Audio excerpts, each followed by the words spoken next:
Hey guys, and welcome to this video. In this video, I'm going to show you how to turn off keyboard sounds on your iPhone. So let's get straight into it.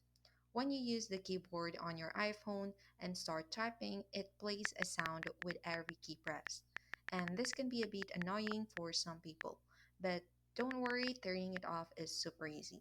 So first, open your iPhone settings, and from there, scroll down and look for the sounds and haptics option, then tap on it, and next scroll down to the keyboard feedback section here and tap on it as well.